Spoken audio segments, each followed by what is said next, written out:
Presiden Donald Trump di berbagai sektor.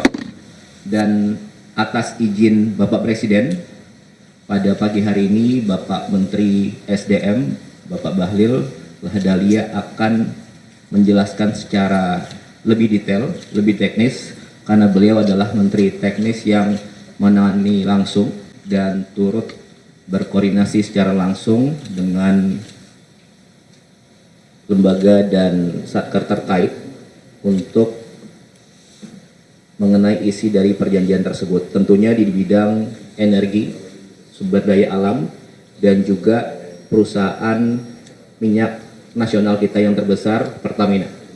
Selanjutnya Bapak Menteri SDM dipersilakan.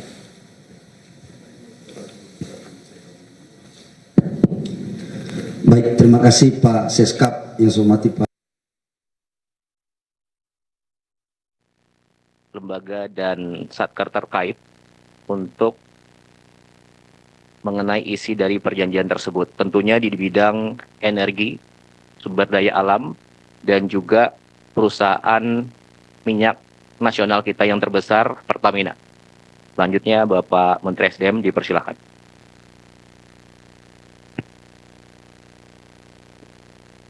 Baik, terima kasih Pak Seskap yang saya hormati Pak Dubes dan Pak Simon, Bapak Ibu semua yang ada di ruangan ini, teman-teman media baik yang ada di DC maupun yang ada di tanah air. Assalamualaikum warahmatullahi wabarakatuh. Atas apa yang disampaikan oleh Pak Seskap untuk menindaklanjuti tentang poin-poin kesepakatan yang telah ditandatangani oleh Bapak Presiden Prabowo dan Bapak Presiden Amerika Pak Trump terkait dengan perjanjian dagang kita, izinkan saya untuk menyampaikan beberapa hal penting terkait dengan isi dan substansi dan langkah-langkah strategis. Secara kebetulan kemarin sudah dijelaskan oleh Menko dan sekarang kami akan menjelaskan secara teknis pada tataran implementasi. Bapak Ibu semua, kita tahu bersama bahwa dalam perjanjian tersebut telah dimuat secara jelas bahwa untuk memberikan keseimbangan neraca perdagangan kita, maka kita dari sektor SDM akan membelanjakan kurang lebih sekitar 15 miliar US dollar. Dari 15 miliar US dollar ini terdiri dari membeli BBM jadi, kemudian LPG dan crude. Sudah barang tentu ini adalah merupakan langkah sejarah baru kita membeli dalam jumlah yang besar. Dan nanti akan dijelaskan oleh Dirut Pertamina tentang teknis implementasinya. Bapak Ibu semua, 15 miliar US dollar yang kita alokasikan untuk membeli BBM di Amerika Serikat bukan berarti kita menambah volume impor. Namun kita menggeser sebagian volume impor kita dari beberapa negara. Di antaranya negara dari Asia Tenggara, Middle East, maupun di beberapa negara di Afrika. Secara keseluruhan, neraca komoditas daripada pembelian BBM kita dari luar negeri itu sama. Cuma kemudian kita geser. Dalam prakteknya nanti, pembelian ini sudah tentu akan memperhatikan mekanisme-mekanisme keekonomian yang saling menguntungkan. Baik menguntungkan kepada pihak Amerika Serikat dan badan usahanya, maupun dari pihak Indonesia. Kita tahu bahwa impor kita cukup besar di LPG, kurang lebih sekitar 7 juta ton per tahun. Dan salah satu yang selama ini sudah kita lakukan juga adalah sebagian kita ambil dari Amerika. Tapi volumenya kita akan naikkan. Ini dalam konteks BBM.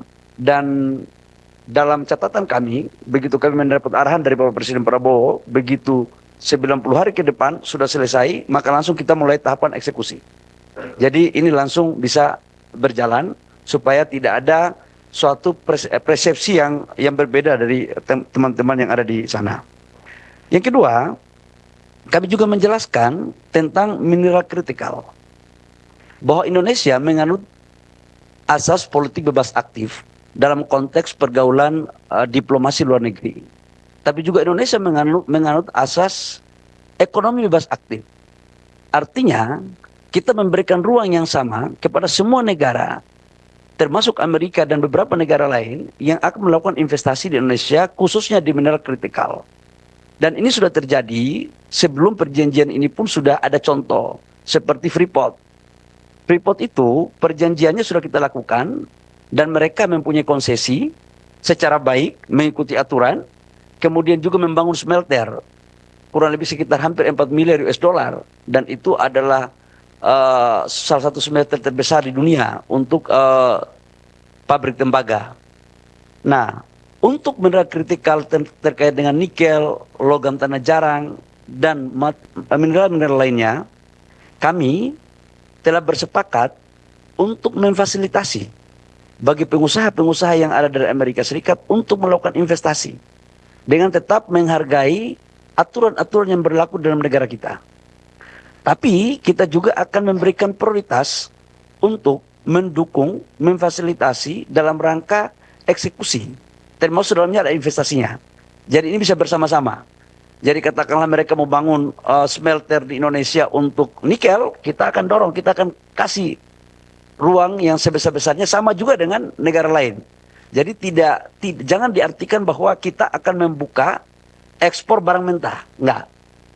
Yang dimaksudkan di sini adalah mereka setelah melakukan pemurnian, kemudian hasilnya bisa diekspor. Biar clear nih, biar tidak ada salah interpretasi. Yang berikut, Bapak Ibu semua, saya juga menjelaskan bahwa dalam konteks perolehan terhadap wilayah-wilayah pertambangan yang ada, kami setelah ini kami akan menawarkan kepada mereka mana perusahaan-perusahaan yang ingin masuk dan kemudian kita fasilitasi. Dan saya sudah melakukan pemetaan terhadap lokasi-lokasi yang prospek, karena kita juga harus membangun, menjaga hubungan yang sudah sangat baik ini. Yang berikut saya juga menyampaikan terkait dengan perpanjangan Freeport. Bapak Ibu semua, kita tahu bahwa 2 tahun terakhir telah kita melakukan negosiasi komunikasi intens antara pemerintah Indonesia, Mine ID dan Freeport McMoran. Secara kebetulan puncak produksi Freeport itu puncak-puncaknya 2035. Kita tahu bahwa konsentrat Freeport sekarang memproduksi 1 tahun pada saat belum terjadi musibah itu mencapai 3,2 juta ton biji konsentrat daripada tembaga yang menghasilkan kurang lebih sekitar 900.000 lebih tembaga dan kurang lebih sekitar 50 sampai 60 ton emas. Dan produksi ini adalah merupakan hasil eksplorasi yang dilakukan pada tahun 2002-2003. Karena ini eksplorasinya di underground, itu membutuhkan waktu kurang lebih sekitar 10 tahun. Nah, oleh karena 2035 itu adalah puncaknya, maka kita berpandangan bahwa penting untuk kita mencari solusi dalam rangka eksistensi dan keberlanjutan daripada usaha di Timika di Papua. Maka hari ini komposisinya adalah saham kita dari 100% itu kita punya 51%. Perpanjangannya ini kita lakukan dengan maksud agar bisa dilakukan eksplorasi di awal dengan menambah 12% saham kepada negara. Jadi dilakukan divestasi. 12% ini tanpa ada biaya apapun, khususnya untuk pengambil alihan 12%. Namun dalam proses untuk bagaimana meningkatkan eksplorasi pasti di situ membutuhkan biaya, disitulah ditanggung renteng. Nah, dengan demikian maka pada tahun 2041 negara akan mendapatkan saham 51 tambah 12% berarti 63, di mana penambahan 12% saham ini juga akan berkontribusi, akan dibagi sebagian kepada pemerintah daerah Papua penghasil tambang. Nah, dengan demikian maka penciptaan lapangan pekerjaan dapat bertambah, yang existing tetap bertahan, pendapatan negara juga bertambah, begitupun royalti PNBP dan pendapatan daerah. Nah, kira-kira itu terkait dengan Freeport. Namun, setelah MOU ini ditandatangani, tahap berikutnya adalah kami akan melakukan pembahasan teknis terkait dengan administrasi-administrasi yang akan dipenuhi oleh pihak Freeport. Sudah barang tentu dalam bernegosiasi, kami akan mengedepankan kepentingan negara lebih ke depan. Karena pasal 33 Undang-Undang 45 sebagaimana apa yang diarahkan dan diperintahkan oleh Bapak Presiden adalah kita harus mengedepankan kepentingan negara, dan oleh karena itu di dalam perpanjangan 2041 nantinya diharapkan pendapatan negara harus jauh lebih tinggi ketimbang pendapatan negara yang ada sekarang ini. Termasuk dalamnya royalti, dan pajak-pajak lain khususnya emas. Ini biar tidak disalah terjemahkan lain-lain oleh saudara-saudara saya yang ada di tanah air. Yang berikut menyangkut dengan urusan etanol. Bapak Ibu semua, salah satu strategi untuk kita mendorong ketahanan energi dan kedaulatan energi kita adalah kita akan menerapkan bagian daripada bensin kita akan campur dengan etanol, mandatory. Tujuannya aja sebenarnya, paralel aja biasa. Yang berikut kami juga melaporkan bahwa di sini kita juga melakukan komunikasi terhadap ExxonMobil. ExxonMobil ini salah satu perusahaan minyak Amerika Serikat yang sudah 100 tahun lebih yang beroperasi di Indonesia. Dan mereka adalah salah satu penyumbang lifting terbesar selain Pertamina. Hari ini lifting mereka kurang lebih sekitar 170.000 sampai 185.000 barel. Kita akan memperpanjang sampai dengan 2055 dengan total investasi kurang lebih menambah 10 miliar US dollar. Namun ada beberapa hal yang harus kita clearkan, termasuk dalamnya adalah sharing cost recovery antara pendapatan negara dan pendapatan K3S. Sebentar lagi akan selesai. Ini merupakan bagian yang tak terpisahkan dari komunikasi bilateral kita antara pihak swasta yang ada di sini maupun dengan pemerintah Indonesia, termasuk dalamnya adalah berkomunikasi dengan pemerintah Amerika Serikat. Saya pikir itu beberapa hal yang perlu saya sampaikan terkait dengan persoalan tindak lanjut daripada apa yang disepakati yang sudah ditandatangani oleh Bapak Presiden Prabowo dan Bapak Presiden Trump. Intinya dari sektor SDM adalah begitu selesai 90 hari diimplementasikan, maka langsung kita jalankan. Supaya apa? Ini membangun trust. Membangun trust antara kedua belah pihak, antara Indonesia dan Amerika. Dan ini sejalan dengan apa yang diperintahkan oleh Bapak Presiden Prabowo dalam rangka mewujudkan apa yang telah disepakati untuk kemudian perjanjian ini diharapkan saling menguntungkan kedua belah pihak. Harus win-win. Perjanjian ini tidak boleh menguntungkan salah satu pihak saja, tapi harus semua pihak merasakan keuntungan daripada perjanjian ini. Seizin Bapak Seskap, kami mohon izin kalau Bapak Seskap izinkan, nanti menyangkut dengan urusan detail terhadap perjanjian konkret pembelian beberapa komoditas daripada BBM, mungkin akan disampaikan oleh Pak Dirut Pertamina. Pak Dirut, Pak Seskap sudah mengizinkan, saya persilakan. Baik, Assalamualaikum warahmatullahi wabarakatuh. Salam sejahtera untuk kita sekalian. Shalom, salve Om Swastiastu, Namo Buddhaya, salam kebajikan rahayu. Yang saya hormati Menteri SDM, Bapak Seskap, Bapak Dubes, Bapak Ibu sekalian, selamat pagi waktu Washington DC dan selamat malam waktu Jakarta. Baik Bapak Ibu sekalian, menyambung dari yang sudah disampaikan Bapak Menteri SDM bahwa Pertamina juga menjadi salah satu bagian dari kesepakatan dagang antara Amerika Serikat dan Indonesia, di mana kita telah menyepakati untuk melakukan impor energi sebesar 15 miliar dolar US. Dapat kami sampaikan di sini bahwa skema impor adalah sebagai jembatan kita menuju ketahanan, menuju kepada kemandirian energi.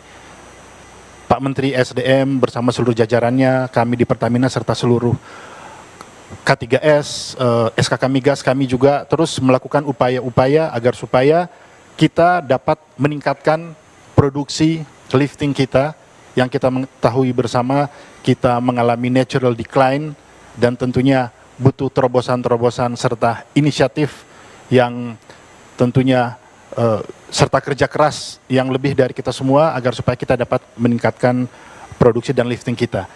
Untuk memenuhi gap saat ini tentunya kita masih membutuhkan impor. Yang telah kami lakukan pada saat bulan Juli, kami juga telah merintis beberapa penandatanganan MOU dengan beberapa calon mitra dari Amerika Serikat, antara lain ada ExxonMobil, Chevron, KDT Global Resources, ada juga dari Hartree, dan kami juga masih membuka kepada calon-calon mitra dari Amerika Serikat. Dan pada beberapa hari yang lalu, Pertamina juga menandatangani MOU dengan Halliburton yang diwakili oleh CEO Halliburton Indonesia, Bapak Ankus, beserta saya dari Pertamina, antara lain untuk oil field recovery. Jadi kerjasama, tentunya kerjasama ini tidak hanya fokus pada peningkatan produksi, tapi lebih dari itu, dari transfer teknologi, dari peningkatan kapasitas sumber daya manusia, dan tentunya dengan best global practices dalam industri oil, minyak dan gas yang bisa mendorong agar kita semakin meningkatkan produksi. Nah, ada beberapa catatan penting yang perlu saya sampaikan di sini, bahwa rencana untuk impor energi dari Amerika Serikat antara lain yang pertama adalah teknis yang kami lakukan ini adalah business as usual. Jadi sudah seperti yang kami jalankan selama ini. Yang kami jalankan selama ini tentunya proses ini akan melalui mekanisme tender dan bidding. Jadi tidak ada penunjukan langsung, tetapi seperti biasa mekanisme tender dan bidding yang tentunya terbuka. Kami juga hal berikutnya telah melakukan sosialisasi tentang persyaratan sekaligus prosedur untuk menjadi bagian dari mitra Pertamina. Ini yang terus kami lakukan dengan mitra-mitra yang ada di Amerika Serikat dan tentunya terbuka, transparan. Dan berikutnya yang seperti sudah disampaikan Bapak Menteri SDM, bahwa untuk menjamin ketahanan energi kita juga perlu untuk diversifikasi sumber dari crude ataupun dari produk yang kita butuhkan di dalam negeri. Kita juga harus memperbanyak sumber agar supaya kita memastikan memperoleh harga yang paling kompetitif. Dengan demikian tadi selain sumber dari Asia Tenggara, Middle East, dan juga dari Afrika, kita juga melihat peluang yang besar sumber dari Amerika Serikat. Dan kita mengetahui LPG Pertamina selama ini mengimpor porsi yang cukup besar dari Amerika Serikat. Kurang lebih sekitar 57%. Nah, dengan adanya kesepakatan dagang ini tentunya kita akan bisa meningkatkan, bisa sampai ke 70%. Begitu juga untuk crude yang berasal dari Amerika Serikat, kita juga akan dorong untuk peningkatan. Sementara untuk produk, kita akan terus melakukan penjajakan dengan mitra-mitra yang ada di Amerika Serikat. Dan sekali lagi, semua proses kita lakukan secara terbuka untuk menjamin semua aturan dengan baik. Kami juga tentunya kemarin kedua pimpinan menyampaikan bahwa perjanjian kerjasama ini adalah untuk win-win. Jadi untuk kebaikan dan kemajuan kedua negara. Dengan demikian, kedua negara sangat menghormati regulasi dan aturan yang berlaku di masing-masing negara.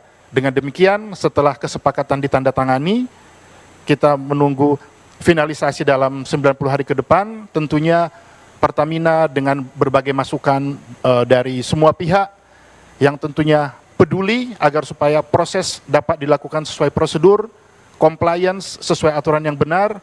Kita juga tentu membutuhkan dukungan nanti yang akan disiapkan oleh pemerintah berupa keputusan, perizinan, dan dukungan-dukungan lainnya. Dan kami pastikan bahwa proses yang sudah berjalan selama ini, yang tentunya Pertamina juga dalam semangat untuk meningkatkan, untuk transformasi tata kelola agar tata kelola lebih baik.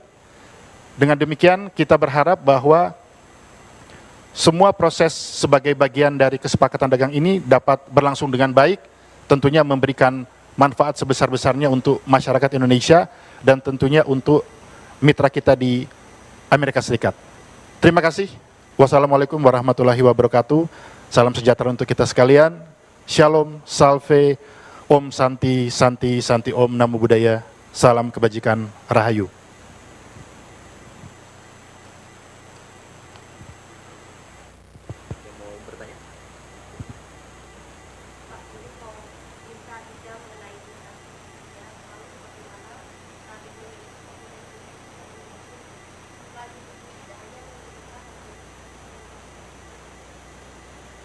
Baik, yang menyangkut dengan mineral kritis ya, pertama kan mereka akan masuk di sektor nikel, kemudian logam tanah jarang, kemudian beberapa juga tembaga sama emas sekarang masuk juga di mineral kritis. Jadi sekarang kita tawarkan aja mana perusahaan-perusahaannya, kita tawarkan dengan baik, dengan tetap menghargai aturan yang ada dalam negeri. Yang kedua, bisa juga dengan kita melakukan kolaborasi dengan BUMN kita. Jadi bisa join bareng-bareng. Yang sudah ada, mereka juga bisa masuk untuk ikut join bareng-bareng. Yang penting mereka bisa melakukan investasi. Jadi ada dua pola di sini. Yang pertama, mereka bisa masuk secara murni untuk eksplorasi, kemudian bisa melakukan produksi sendiri, atau bisa melakukan masuk dengan JV dengan perusahaan yang sudah existing. Itu satu. Yang kedua, begitu mereka sudah berproduksi, membangun industrinya, maka hak mereka untuk mengekspor ke Amerika itu kita berikan ruang. Sama juga dengan negara-negara lain. Jadi equal treatment aja, nggak ada sesuatu yang baru. Tetapi memang harus saya akui bahwa pemberian kepada mereka ini seperti Freeport saja. Freeport itu kan kita memberikan konsesi, mereka melakukan eksplorasi, mereka membangun smelter, mereka membangun produksi. Hal yang sama mungkin sebagai contoh untuk diterapkan pada sektor-sektor mineral yang lainnya. Gitu, Mbak. Nikel ya, nikel. Dan kita kalau sudah masuk 90 hari dari sekarang, saya sebagai Menteri Teknis dengan senang hati untuk bisa memfasilitasi mereka dengan baik, dengan tetap mengikuti apa yang menjadi kebiasaan-kebiasaan aturan yang ada dalam negeri.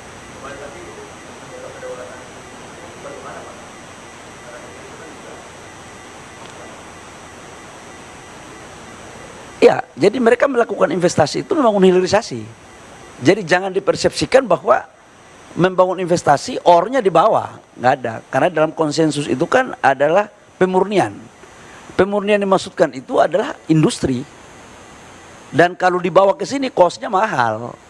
Berapa kos logistiknya dari Indonesia ke sini? Mendingan investasi bareng, produknya dibawa ke sini. Karena kita ini kan sudah hidup dalam pasar global, tidak bisa hidup sendiri-sendiri. Dan kita harus membuka ruang kepada semua pihak. Itu.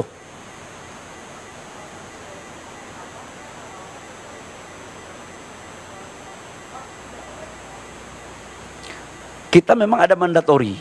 Mandatori kita 2028 itu diperkirakan sekitar 5-10%. Dari mandatori tersebut, sebagian memang industri dalam negeri sudah ada. Antara konsumsi dan produksi dalam negeri, itu kekurangannya berapa, itu yang bisa kita impor. Jadi impor itu adalah untuk mengisi kekurangan daripada kebutuhan konsumsi dalam negeri. Dan untuk etanol yang dimaksudkan ini, sebenarnya tidak hanya pada konteks pencampuran dengan bensin, tapi juga untuk industri-industri lain yang dibutuhkan. Karena selama ini memang kita juga masih membutuhkan impor. Ini kan hanya men-switch saja dari negara lain ke Amerika. Dan apalagi kan kalau kita masuknya dengan tarif 0% ke negara kita, berarti kan harus lebih murah dong. Ini kan menguntungkan kita sebenarnya. Kita melakukan impor dari sini, tarifnya masuk 0%, harganya lebih murah. Sehingga industri kita lebih kompetitif dalam memakai bahan baku daripada etanol. Gitu. Sudah?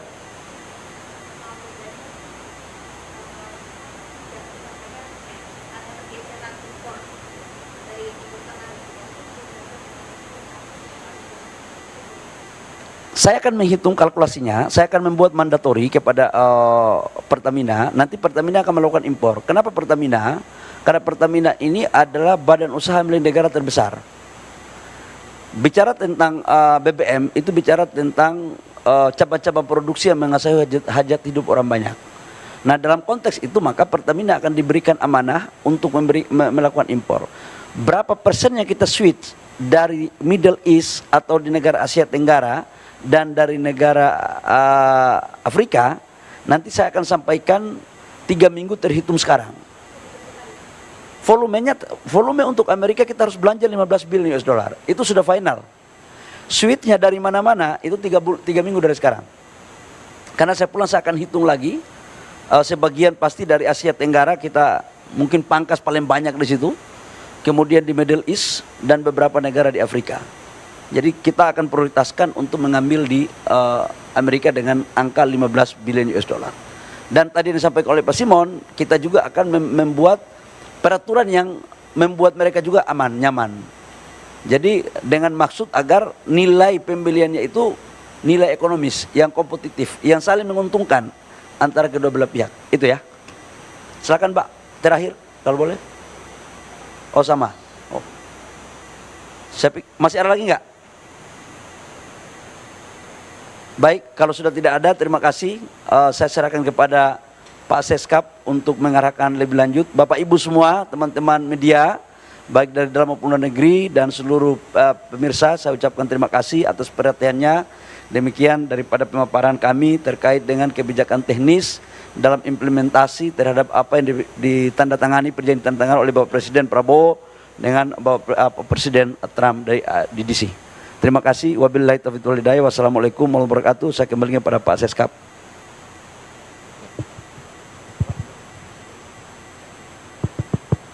Sudah ya semua?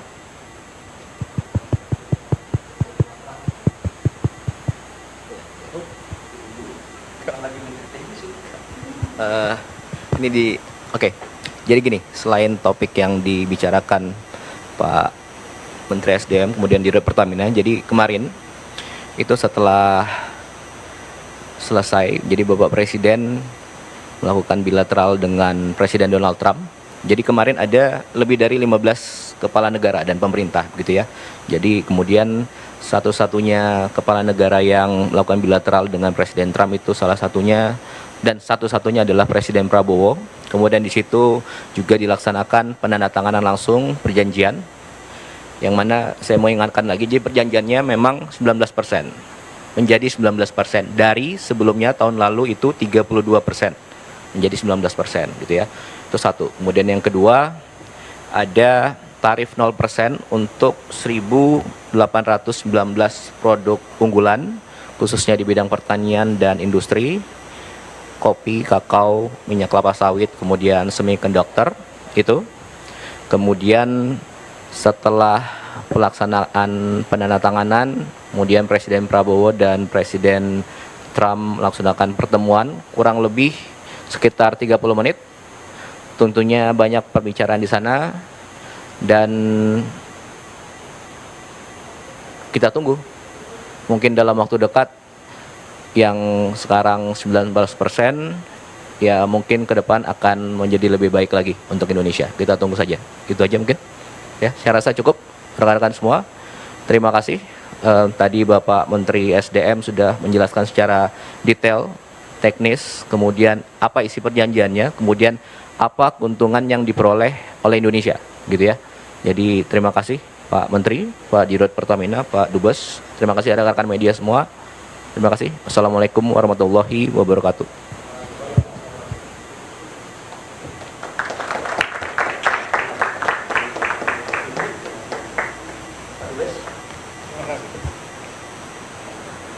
Sudah baru saja kita dengarkan penjelasan Menteri ESDM terkait implementasi teknis sektor ESDM pasca perjanjian perdagangan timbal balik antara Indonesia dan Amerika Serikat. Demikian Breaking News Kompas TV, saya Jihan Novita, terima kasih. Sampai jumpa.